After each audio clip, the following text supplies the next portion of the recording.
Well, in just minutes, New Mexico prosecutors will announce whether charges will be filed nearly 16 months after Alec Baldwin accidentally shot and killed Helena Hutchins on the Rust movie set. Those possible counts include involuntary manslaughter and negligent use of a deadly weapon. Want to bring in Brian Claypool, criminal defense attorney, but Bill Hemmer, also, we've just got a word from, this is according to the Wall Street Journal, that Alec Baldwin is expected to be charged with involuntary manslaughter in the Rust shooting. Again, this is a Wall Street Journal news exclusive that just came across. Brian?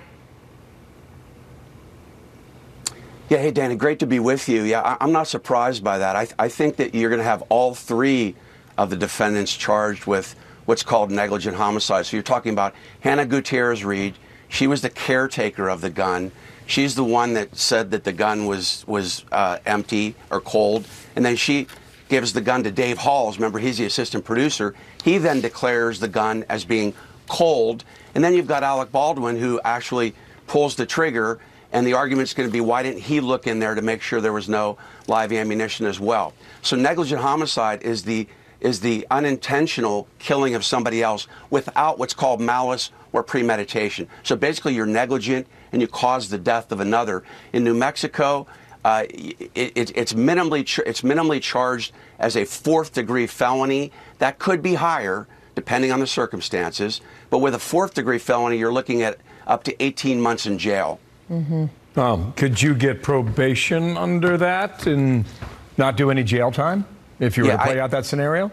I doubt there's, Bill, I doubt there's going to, if all three of these folks are charged with negligent homicide. By the way, you can have more than one person causing a crime, just so your viewers know that. It's not just one person. There could be several people that cause a crime. That's why I think all three should be charged with that crime, and I doubt that you're going to get probation. Now, with the other charge that Dana mentioned, the negligent use of a deadly weapon, that is categorized as a misdemeanor, a petty misdemeanor. If that charge comes up, that's something that's likely going to yield probation, but not with the negligent homicide. There's going to be, I think there would have to be some Brian, he told time. Stephanopoulos in that interview on ABC, and I'm just quoting, "I've been told by people in the know, in terms of even inside the state, that it's highly unlikely I would be charged with anything criminally." That's from Baldwin. That doesn't mean he'd be exonerated. And the armorer was Hannah Gutierrez-Reed.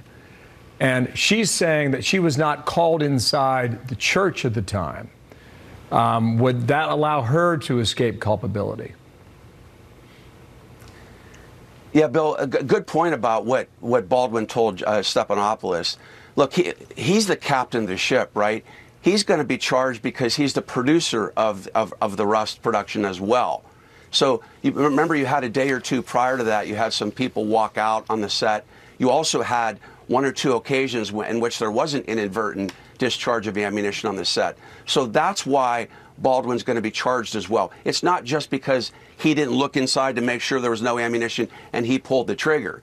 It's because that whole set was allegedly filled with negligence and live ammunition being on the set. Now, with Hannah Gutierrez-Reed, Bill, I don't see any way in which she is not charged. Why? Because her sole job was the armorer. Her sole responsibility was to make sure that there was no ammunition in that gun. So I think she's going to be charged with negligent homicide as well.